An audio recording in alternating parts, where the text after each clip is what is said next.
제주 빌라델비아 교회입니다. 창세기 강의 108번째 시간입니다. 이번 시간에는 창세기 24장 61절부터 67절까지 살펴보도록 하겠습니다. 드디어 24장이 이제 끝납니다. 24장의 내용은 아브라함이라고 하는 주 여호와로부터 보내심을 입은 샬라흐, 그죠?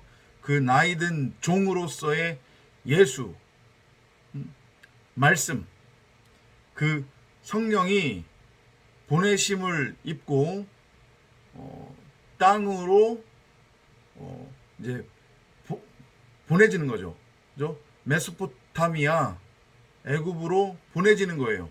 그리고 그곳에 가서 자기 백성, 자기 신부 리브가, 곧 우리 각 사람을 건져내서 다시 데리고 오는 그런 장면입니다. 그래서 부모를 떠났던 남자와 부모를 떠난 여자가 둘이 하나가 되어 말씀, 진리, 영으로서 하나님 나라, 그 혼인잔치, 어린 양의 혼인잔치의 주인공으로 들어가는 그런 그림으로 이해를 하시면 될 것 같습니다. 그러니까 결국은 다 복음 얘기하는 거예요. 그죠? 말씀은 곧 그리스도 예수라고 했습니다. 형상화시켜서 자꾸 생각하려고 하지 말라고 했습니다. 하나님의 말씀은 그 말씀으로부터 나오는 내용이라고 하는 게 있어야 되는 거예요. 그 내용이 뭐냐면 생명나무로서의 성경 66권인데 그게 결국 누구냐면 우리 90억 각 사람이에요. 그게 바로 리브가로서의 에클레시아, 교회, 성도, 그리스도의 신부인 우리 각 사람을 의미하는 거란 말이에요.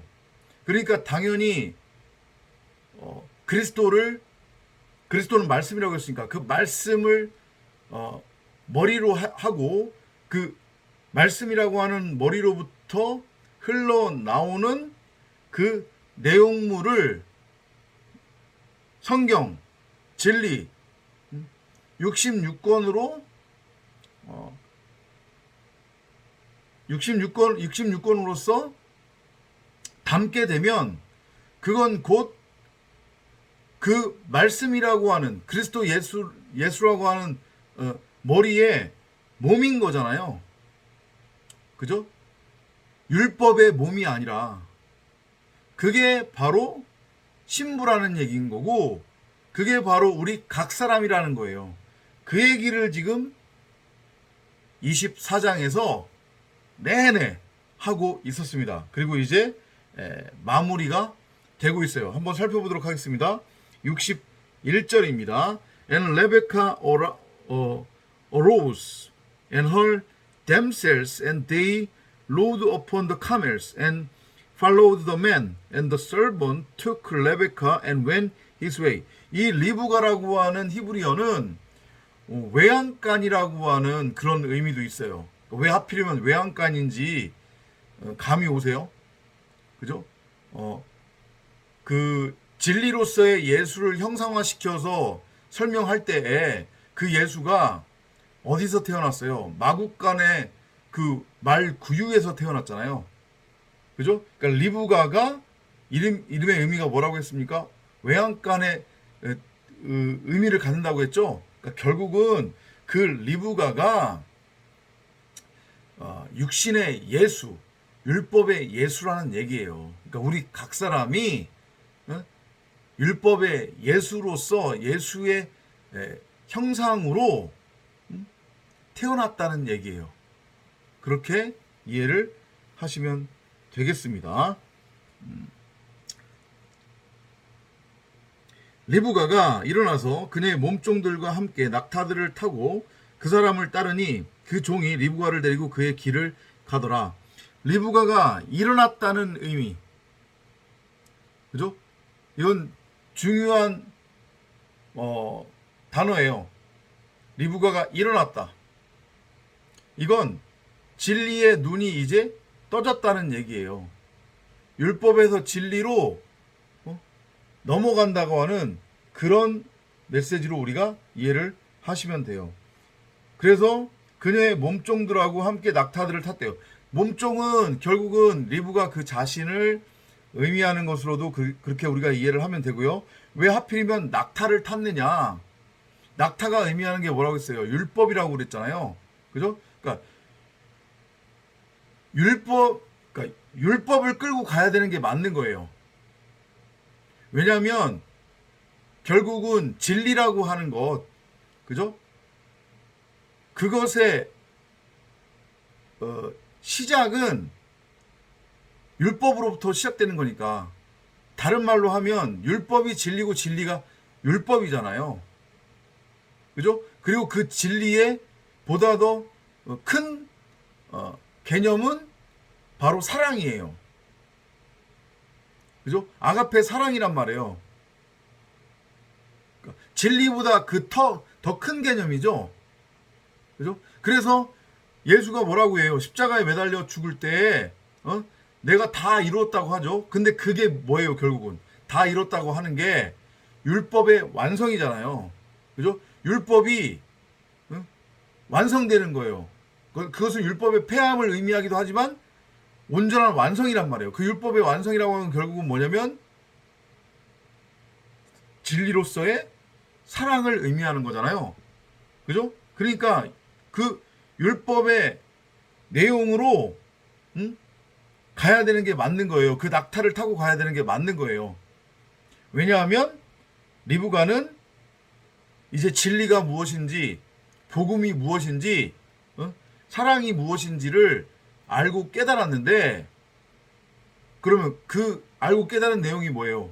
아, 율법이 진리고 진리가 율법이고, 그것을 깨달으면 그게 바로 사랑으로서의 율법의 완성이구나. 예수가 그리스도고 그리스도가 예수구나. 지식나무가 생명나무고 생명나무가 지식나무구나. 이걸 알고 깨달았기 때문에 율법의 의미도 알고 율법을 통해서 죄도 알고 그리고 진리가 무엇인지도 알고 깨달았기 때문에 사실 리브가한테 있어서 낙타는 진리 그 자체인 거예요. 이해되시죠? 무슨 얘기인지. 그죠? 구분이 없는 거잖아요. 진리로 넘어간 상태에서 보면. 율법 따로 진리 따로가 아닌 거잖아요. 이해되시죠? 무슨 얘기인지. 그죠? 결국은 다 사랑이란 말이에요. 사랑. 사랑. 그리고 그러한 리브가를 낙타에 태워서 데리고 가는 건 누구냐면 종이에요. 종. 그 나이 든 종. 그게 누구예요? 예수. 율법의 예수. 그 예수가 뭐라고 했어요? 길이요 진리라고 그랬잖아요. 그죠? 근데 그 진리로서의 몽학 선생으로서의 그 예수가 결국은 리브가 신부를 어디로 데리고 가는 거예요? 그리스도에게로 데리고 가는 거잖아요. 율법은 단지 그 그리스도라고 하는 은혜, 사랑으로 가는 이정표일 뿐이잖아요. 절로 가면 된다 알려주는. 그죠? 근데 그거를 인도하는 것은 율법이라고 하는 예수이기 때문에 예수가 데리고 가지 않으면, 예수를 따라가지 않으면 진리를 모르기 때문에 사랑으로 완성이 될 수 없단 말이에요. 생명나무를 볼 수 없단 말이에요. 생명나무에 도착할 수 없어요. 그 생명나무가 부엘세바 생수의 근원이라고 하는 것을 알 수 없단 말이에요. 그래서 반드시 우리는 예수를 따라가야 돼요. 그렇게 이해하시면 되겠습니다. 62절이에요. And Isaac came from the way of the well, 라헬 로이, for he dwelt in the south country. 한편 이삭은 라헬 로이 우물 길에서 왔으니 이는 그가 남쪽 지방에 거하였음이라. 이 라헬 루이가 결국은 뭐예요? 부엘세바예요. 부엘세바. 그죠? 언약의 샘물 7번 말하는. 근데 그 부엘세바 7번 말하는 언약의 우물, 언약의 샘물은 나와는 상관없는 내 밖에 있는 게 아니란 말이에요. 그건 우리 각 사람 안에 있단 말이에요. 그 부엘세바, 언약의 우물이라고 하는 게 결국은 뭐예요? 마물의 상수리나무 근처에 있는 우물인데, 마물의 상수리나무는 결국은 하나님의 나무, 곧 진리의 말씀을 뜻한단 말이에요. 그게 생명나무로서의 성경 66권이에요. 그 성경 66권이 결국은 샘물의 근원이란 말이에요. 부엘세바란 말이에요. 그건 우리 90억 각 사람의 마음 성전에 심어져 있단 말이죠. 그죠? 그걸 호라오해야 하는 거예요. 그러면 우리가 뭐가 되는 거냐면 이삭이 되는 거예요. 그리스도가 되는 거란 말이에요. 응? 자, 63절입니다. And Isaac went out to meditate in the field at the eventide, and he lifted up his eyes and saw, and behold, the camels were coming. 이삭이 저녁 때에 들에 나가 묵상하였는데 그가 눈을 들어보니 보라 낙타들이 오고 있더라. 자, 마찬가지로 또 그려지고 있는 거예요. 지금 진리를 설명하기 위해서. 저녁이 되고 아침이 되니에요. 저녁에 들에 나간 거거든요, 지금. 근데 그 저녁에 누가 오는 거예요? 리브가가 오는 거예요. 뭐를 의미하는지 아시겠어요? 이게? 그러니까 리브가라고 하는 성도, 에클레시아, 교회, 우리 각 사람이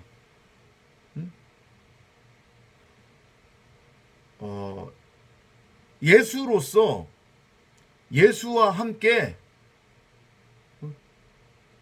들은 이건 성전의 마당으로 이해를 하시면 된단 말이에요. 그죠? 그 들에서 십자가에 매달려 죽는 거예요. 같이. 둘이 하나가 돼요. 이해되죠? 그렇게 죽었단 말이죠. 그리고 이삭이 눈을 들어보니 낙타들이 오고 있더라. 눈을 들었다는 얘기는 이제 십자가를 통과를 해서 뭐의 눈으로 보는 거예요?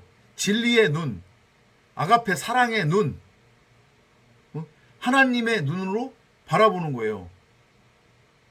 그러니까 하나님과 이삭이 어떻게 되는 거예요? 하나가 된 거예요. 그러니까 지금 저녁에 이삭이 들에 나갔다는 얘기는 이삭 마찬가지로 지금 예수로 그려지고 있는 거고, 그 이삭이라고 하는 예수가 우리 각 사람, 그 이삭의 신부로서의 리브가 그와 함께 십자가에 묶여서 죽은 거란 말이에요. 매달려서. 그리고 눈을 들었어요. 그러면 이거는 이제 더 이상 육의 눈이 아닌 사랑의 눈, 진리의 눈, 하나님의 마음, 그 하나님의 말씀, 그 눈으로 바라볼 수 있게 된 거예요. 이해되죠? 그러니까 그 눈으로 리브가의 무리를 바라보게 되는 거죠. 64절이에요. And Rebekah lifted up her eyes, and when she saw Isaac, she lighted off the camel. 리브가가 자기 눈을 들어 이삭을 보고 낙타에서 내렸으며. 자, 보세요. 이삭은 들에 나가서 묵상을 했고요. 그런 다음에 눈을 들었어요. 그러니까 그제서야 이제 리브가가 눈에 들어온단 말이에요. 그리고 더불어서 리브가는 자기 눈을 들어 이삭을 본 다음에 낙타에서 내렸어요. 그러면 이건 뭐냐? 방금 전에도 설명드렸지만 육체로서의 예수로 이삭과 리브가가 함께 묶여서 십자가에 매달려 죽은 거예요. 그리고 진리로 그리스도로 위로부터 나아지는 거예요. 그래야 비로소 둘이 하나가 되는 거잖아요. 씨 가진 여자가 되는 거잖아요. 자칼과 네케바가 되는 거잖아요. 그죠? 자칼과 네케바는 내 안에서 그냥 성취되는 게 아니란 말이에요. 응? 나라고 하는 율법의 예수가 반드시 죽어야 돼요. 그래야 내 안에 이미 보화로 심어 있었던 생명나무로서의 성경 66권이 밝히 드러난단 말이에요. 그러면 그건 씨가 되는 거잖아요. 그죠? 그리고 그 씨를 가진 여자가 내 자신이 되는 거니까 씨 가진 여자가 되는 거예요.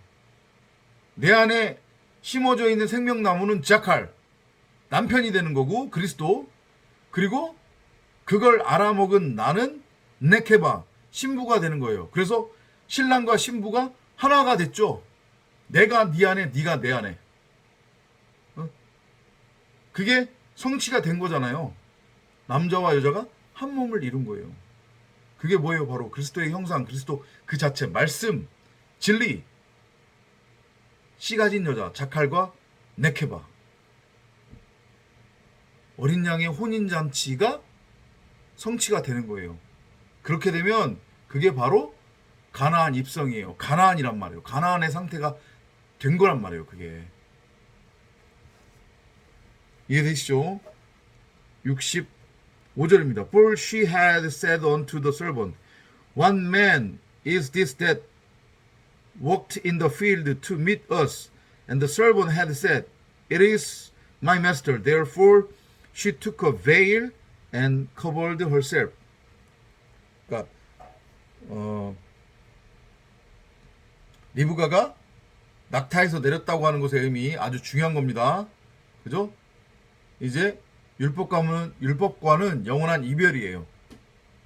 그 율법이라고 하는 나의 본토 친척, 아비, 형제하고는 완전히 끝이란 말이에요. 이제 더 이상 내 아비도 아니요, 내 친척도 아니란 말이죠. 형제도 아니란 말이죠. 보시면 되고요. 이는 그녀가 그 종에게 말하기를 들에서 우리를 만나러 걸어오는 사람이 누구뇨 하니 그 종이 말하기를 나의 주인이니이다 하였습니다. 그러므로 그녀가 너울을 들어 자신을 가리더라. And the servant told Isaac all things that he had done. 그 종이 이삭에게 그가 행했던 모든 것을 말했더니 And Isaac brought her into his mother Sarah's tent and took Rebekah and she became his wife. And he loved her and Isaac was comforted after his mother's death. 이삭이 그녀를 자기 모친 사라의 장막으로 데리고 가서 리브가를 취하니 그녀가 그의 아내가 되었고 그가 그녀를 사랑하였더라. 이삭이 자기 모친이 죽고 난 후 위로를 받았더라. 그러니까 사라의 장막을 대체하는 게 지금 누구예요? 리브가예요. 그죠? 그도 그럴 것이 바로 결국엔 사라가 리브가라는 얘기고 리브가가 사라라는 얘기예요. 사라는 땅의 예루살렘이 아닌 하늘의 예루살렘이었어요. 그죠? 진리의 말씀을 가진 씨 가진 여자란 말이에요. 자칼과 네케바의 상태. 그죠? 그러니까 그 상태로 진리로 넘어갔으니 이 세상에 대해서는 죽은 자잖아요. 그래서 죽었다고 표현을 하는 거예요. 왜냐하면 자칼과 네케바는 진리의 말씀의 상태니까 이게 결국 하늘이잖아요. 그러니까 사라는 산채로 휴거된 거란 말이에요. 뭔 소리인지 이해되죠? 그죠? 산채로 휴거된 거예요. 그걸 보여주는 거예요. 사라가 죽었다고. 근데 사실은 그 사라가 결국은 누구라는 얘기예요? 자칼과 네케바로서의 씨 가진 여자인 누가 되는 거예요? 리브가가 되는 거예요. 그래서 리브가가 사라의 장막으로 들어갈 수 있는 거란 말이에요. 왜냐? 리브가가 산자의 어미이기 때문에. 근데 이삭은 누구의 아들이에요? 사라의 아들이잖아요. 진리의 말씀으로 낳은. 그죠? 이해되시죠? 무슨 얘기인지. 그러니까